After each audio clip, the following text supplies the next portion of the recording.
ਅੱਜ गुरु साहब गुरु तेग बहादुर जी के 400 साला जिहड़ा प्रकाश उत्सव असी मना रहे हैं, उहदे औरे दे प्रभाव विच, उहदे असर विच मंच से विराज ग्रंथी साहब, साडे वख-वख पार्टियां दे अड-अड जगह तो आए हुए सारे नेतागण ते लखां की संख्या विच अज इत्थे जिथों तक नज़र दौड़ाइए उतों तक साड़ी साध संगत दिख रही है, विराजमान है। और अजे तो पता लग रहा है कि कुछ सड़कां जे जाम ने, अजे लोग इत्थे पहुंचे भी नहीं हैं। मैं से सब साध संगत नूं जी आयां नूं कहना, प्रणाम करना, सब का स्वागत करना है। गज के बोलो सतनाम श्री वाहेगुरु, फिर बोलो सतनाम। जो बोले सो निहाल। अज पानीपत दे इस ऐतिहासिक शहर विच, न केवल ऐतिहासिक शहर बल्कि मैं कहांगा अज इस मैदान नूं ऐतिहासिक असी करता है। मैं अपनी गल करन तो पहला एक गल तुहाडे नाल साझा करना चाहना हाँ कि क्यों ना इस मैदान का नाम असी गुरु साहब गुरु तेग बहादुर जी के नाम से रख दईए कि यह मैदान श्री गुरु तेग बहादुर जी का एक समागम स्थल इस तरह कहलावेगा।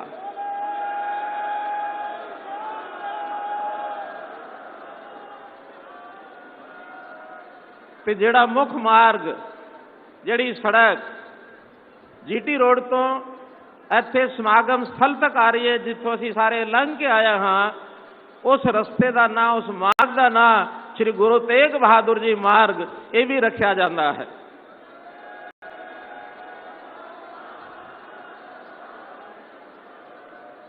पानीपत एक ऐतिहासिक स्थान है। अज का दिहाड़ा भी असी कह सकते हैं कि ऐतिहासिक दिहाड़ा हो गया है। पानीपत ये वो शहर है जिथे प्रथम पातशाही गुरु नानक देव जी 1507 तो लैके 1515 तक दो बारी इत्थे पहली और दूसरी उदासी वेले उन्हां दा इत्थे आगमन होया ते उन्हां दे आगमन के कारण ही इत्थों की साध संगत ने इत्थे पहली पातशाही गुरुद्वारा ये भी स्थापित किया है। इस करके ये स्थान अपने आप ऐतिहासिक है। असीं जानते हैं कि देश की उस वेले गुलामी की जिहड़ी अवस्था सीगी, उस गुलामी तो दूर करने वास्ते, देश को आज़ाद करने वास्ते बहुत सारिया लड़ाइयां हुईयां।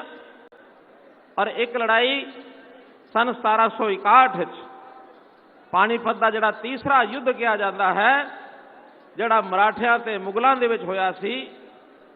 कुछ लोग कहते कि मुगलों की हार, मराठियां की हार हुई, लेकिन मैं कहना कि उस लड़ाई दे विच मराठियां का बहुत बड़ा योगदान ये सी कि मुगलों को इत्थे रोक लिया गया और अगे देश के जिहड़ा उन्हां दा आक्रमण हमला जारी सी, उसनूं रोकण का काम अगर किसी ने किया तो वो मराठियां ने किया सी।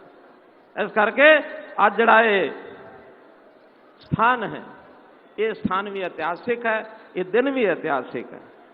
भाइयों बंधुओं, ये उत्तर भारत, ये गुरुओं की धरती है, ये महापुरुषों की धरती है।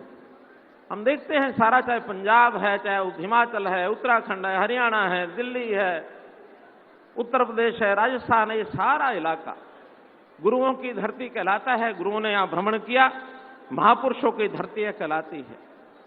हमने हरियाणा सरकार में एक योजना बनाई है कि संत महापुरुष विचार प्रसार योजना, के संतों के, महापुरुषों के विचारों को उनको प्रसार किया जाए। तो जब भी कोई ऐसे विलक्षण किसी संत महापुरुष के जन्मदिन आते हैं, उनकी शताब्दियां आती हैं, अर्ध शताब्दियां आती हैं। हमने देखा होगा कि श्री गुरु नानक देव जी का 550 साला प्रकाश उत्सव, वो भी हमने हरियाणा में मनाया। हमने देखा श्री गुरु गोविंद सिंह जी का 350 साला प्रकाश उत्सव, वो भी हमने धूमधाम से हरियाणा में मनाया।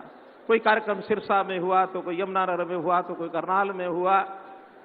हम और भी संत महापुरुष, चाहे गुरु रविदास जी हैं, महर्षि वाल्मीकि हैं, संत कबीर हैं, इनके भी जयंतियां सरकारी तौर पर हम मनाते हैं। हम चाहते हैं कि संतों के, महापुरुषों के जो विचार हैं वो जन जन तक पहुंचने चाहिए, उनके जीवन की प्रेरणा ये हम सबको मिलनी चाहिए। आखिर तो इनके कारण से ही हमारे देश में समाज जो इनके गुण हैं उन गुणों को धारण करता है। एक निर्मल आचार विचार, एक सत्यता, अहिंसा, एक शाश्वत सिद्धांत, ये सारे जीवन में आने चाहिए। त्याग और समर्पण और कुर्बानी का भाव, ये कुर्बानी का भाव भी जिन संतों ने, महापुरुषों ने हमारे सामने रखा है, और वही आज हम श्री गुरु तेग बहादुर जी का जो उदाहरण ले रहे हैं, कुर्बानी, शहादत, इससे बड़ा कोई उदाहरण ये हो नहीं सकता है। इसलिए गुरु तेग बहादुर जी के आज के विचारों से मैं ये समझता हूं कि उनकी स्मृतियां, उनको सहजने के लिए हम संकल्पबद्ध हैं। गुरु नानक देव जी से लेकर के गुरु तेग बहादुर जी से होते हुए गुरु गोविंद सिंह जी और उनके साहबजादे, ये सारी श्रृंखला ऐसी है जिन्होंने समाज को जागृत करने के लिए अपने जीवन के त्याग के माध्यम से, ज्ञान के माध्यम से जो प्रकाश फैलाया है, उस प्रकाश को आज हम याद कर रहे हैं। विश्व इतिहास में चाहे धर्म हो, संस्कृति हो, चाहे बलिदान की बात हो, प्राणों में आहुति देने में गुरु तेग बहादुर जी का जो अद्वितीय स्थान है, उनको हम अपना नतमस्तक होते हैं। उनकी शिक्षाएं ये हमारे लिए प्रेरणा के स्रोत हैं। हमारी जो पहचान है देश की, वो देश की पहचान इन्हीं कारणों से है। भारत की पहचान, हिंदुस्तान की पहचान अगर बरकरार है तो इस प्रकार के जो हमारे गुरुओं के योगदान हैं उसी में से है। और जब देश गुलाम था, मैं अगर सिख गुरुओं की बात करूं, गुरु नानक देव जी की यात्रा 1469 में ननकाना साहब से शुरू होती थी। आज ननकाना साहब जिसका वो जो स्थान है, देश के विभाजन के बाद वो पाकिस्तान में चला गया, लेकिन हमारी आस्था आज भी ननकाना साहब के प्रति उतनी है।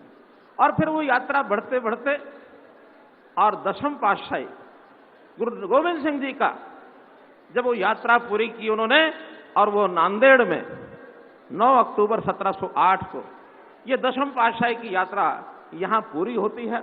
लेकिन गुरु साहब ने उस समय जो कहा, उस समय कहा कि अब आगे देश स्वरूप गुरु नहीं रहेगा, बल्कि अब गुरु स्वरूप श्री गुरु ग्रंथ साहब जी, उनको ही हम गुरु मानेंगे। और जो श्लोक आता है, सब सिखन को हुक्म है, गुरु मान्यो ग्रंथ, गुरु मान्यो ग्रंथ, आज्ञा भई अकाल से तभी चलायो पंथ। बैसाखी के दिन गुरु गोविंद सिंह जी ने जो खालसा पंथ की नींव रखी, वो उसी के आधार पर कि अब ये पंथ गुरु ग्रंथ साहब जी को और जो है अपने गुरु के रूप में और हम याद करेंगे। सभी 10 गुरुओं के और उस समय के जितने शास्त्र हैं, जितने हमारे उस समय के विचार, कलमबद्ध विचार हैं, वो सब के सब गुरु ग्रंथ साहब जी को सुनने के बाद हमको मिलते हैं। हमारी जीवनी में, हमारे जीवन में सद्मार्ग के रूप में हम चलें तो इस प्रकार से गुरु ग्रंथ साहब का रास्ता हमको मिलता है। गुरु गोविंद सिंह जी ने आगे जो काम किया, आखिरी अत्याचार उस समय समाप्त नहीं हुए थे, तो उन्होंने योद्धाओं को, योद्धा तैयार किए और उन योद्धाओं को अपनी जो कृपाण है, उस कृपाण का कमान वो अपने योद्धाओं को दिया। और नांदेड़ में तपस्वी बैठे बाबा बंदा सिंह बहादुर, जो माधोदास बैरागी के नाम से उस समय तपस्या कर रहे थे, बंदा सिंह बहादुर को कहा कि अब मुझे तो आखिर शरीर की एक आयु के नाते से उतना ज्यादा आगे नहीं बढ़ सकता, लेकिन ये कमान संभालो, 5 तीर लो और उत्तर भारत में जो अत्याचार हो रहे हैं उनको जाके समाप्त करो। ये औरंगजेब के अत्याचार ये बहुत लंबे समय तक चले। बंदा सिंह बहादुर वहां से चले और उन्होंने, हमें जहां पता है कि 1708 से 1716 तक 8 साल और यहाँ जो गुरु पुत्रों का जो अत्याचार किए थे मुगल शासकों ने, उसका बदला लिया और पूरे देश भर में घूम करके और आजादी के लिए वो जो डंका उस समय बजाया वो आज नहीं बजा है। ये वास्तव में 300 साढ़े 300 साल पहले का ये अभियान ये उस समय शुरू किया था।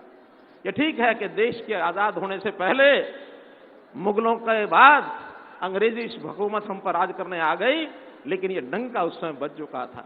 और बहुत हमारे क्रांतिकारी वीरों ने, अपने समाज के भी सैकड़ों हजारों लाखों शहीदों ने काम वो आगे बढ़ाते हुए और आखिर देश को आजाद किया।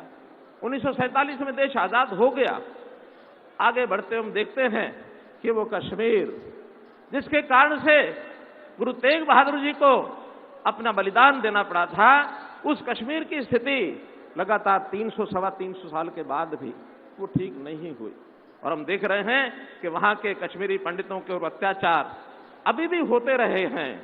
ये तो उजागर किया अभी हमारे जो कश्मीर फाइल्स फिल्म जो देखी हमने, उसके अंदर उन सब अत्याचारों का वर्णन है।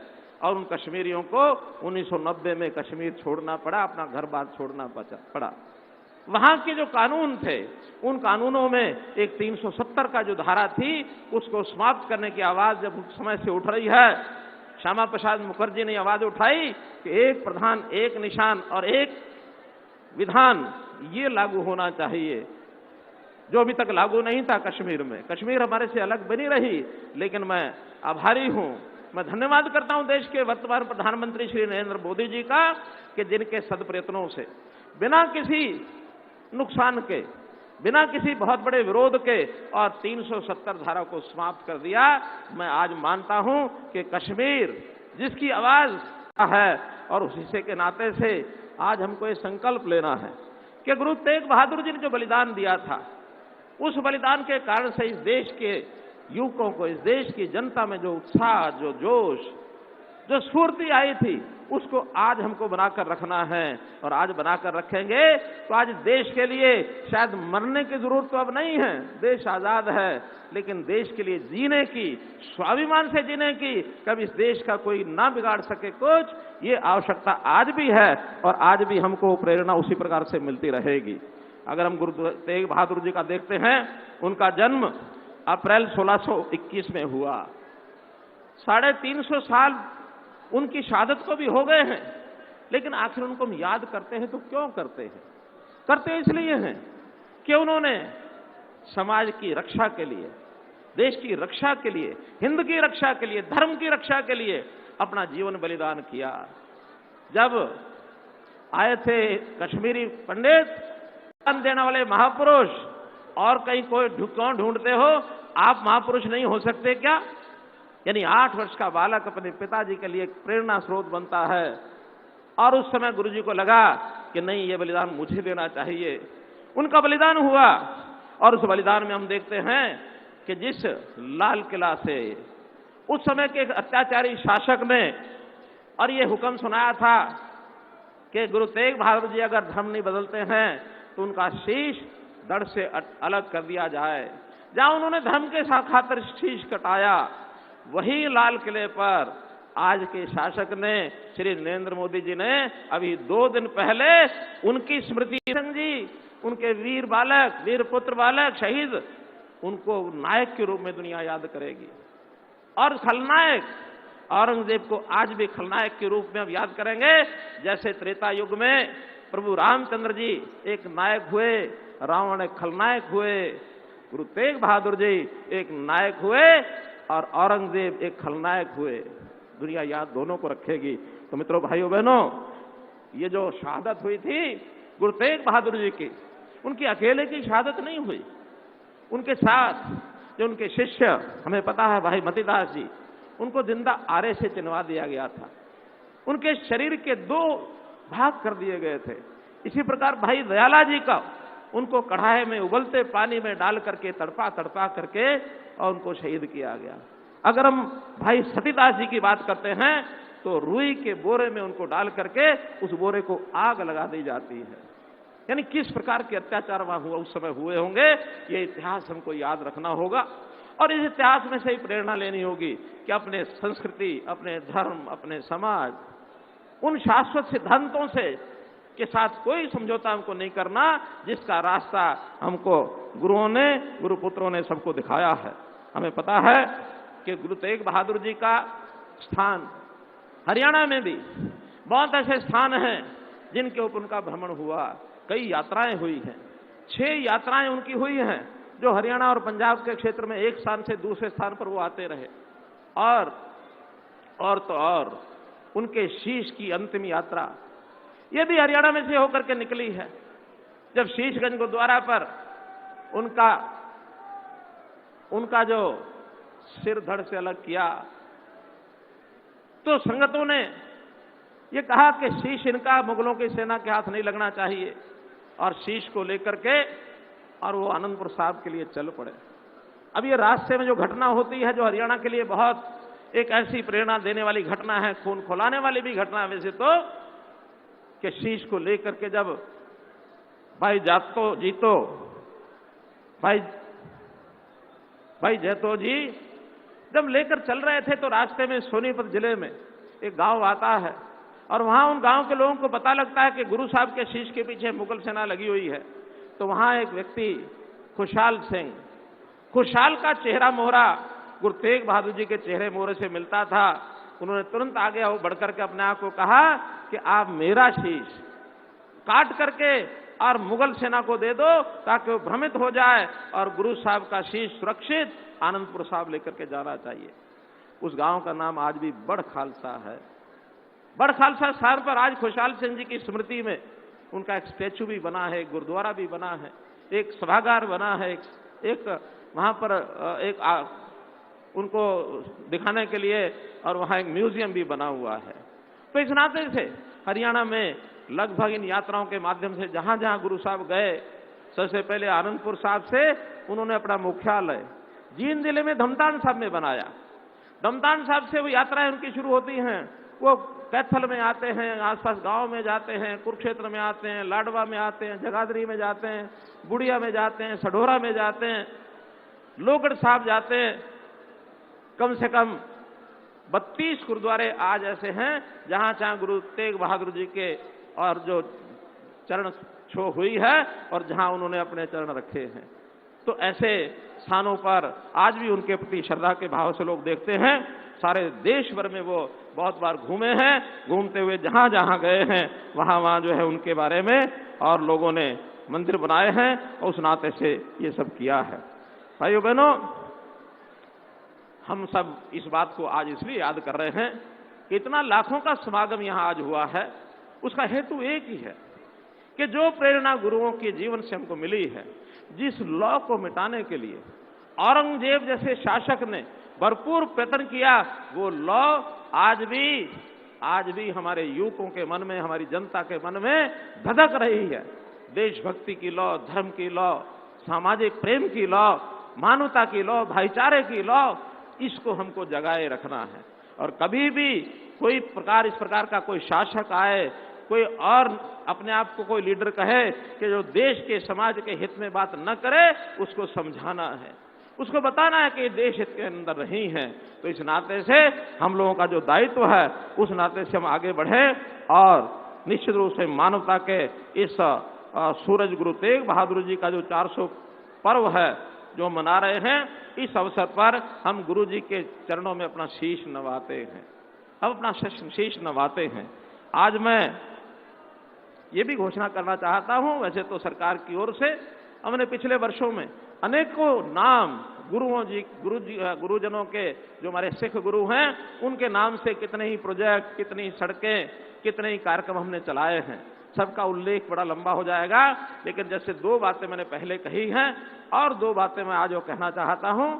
एक तो अभी हमने कुछ मेडिकल कॉलेजेस की घोषणा की है, नए मेडिकल कॉलेज बनाएंगे। तो हमने तय किया है कि यमुनानगर में पांजुपुर गांव के अंदर लगभग 60 एकड़ जमीन वो गांव के लोगों ने दी है, वहां मेडिकल कॉलेज बनेगा। उस मेडिकल कॉलेज का नाम भी श्री गुरु तेग बहादुर मेडिकल कॉलेज हम रखेंगे।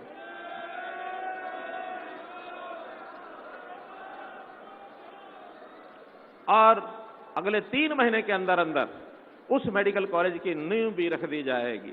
इसी प्रकार से एक आज जो हमको जानकारी मिल रही है कि यहां पर इस कार्यक्रम में अपने अमृतसर साहब से भी जल को लाया गया है। उस अमृत को आज हम यहां प्रसाद के रूप में ले रहे हैं और उस अमृत का हम जलपान कर रहे हैं।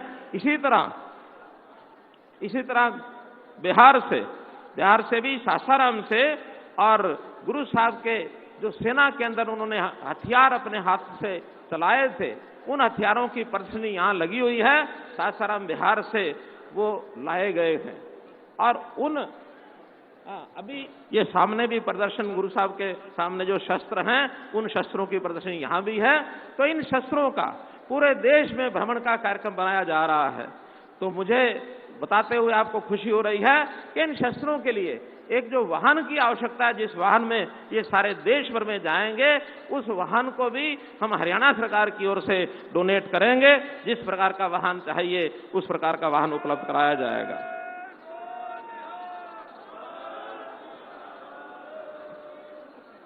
मानवता के सूरज को हम सब शीश नवाएं।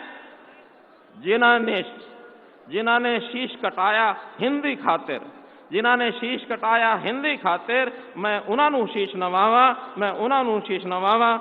वाਹਿਗੁਰੂ जी का खालसा, वाਹਿगुਰੂ जी की फतेह। इतिहास ਦੀਆਂ ਉਹ ਸਚਾਈਆਂ ਉਹਨਾਂ ਨੇ ਉਜਾਗਰ ਕੀਤੀਆਂ ਸੀ। ਹਰਿਆਣੇ ਵਿੱਚ ਲਗਭਗ 36 ਗੁਰਦੁਆਰੇ ਨੇ ਜਿਹੜੇ ਗੁਰੂ ਤੇਗ ਬਹਾਦਰ ਸਾਹਿਬ ਜੀ ਦੀ ਕਰਮ ਭੂਮੀ ਨਾਲ ਸੰਬੰਧਿਤ ਨੇ। 36 ਗੁਰਦੁਆਰੇ, 32 ਤਾਂ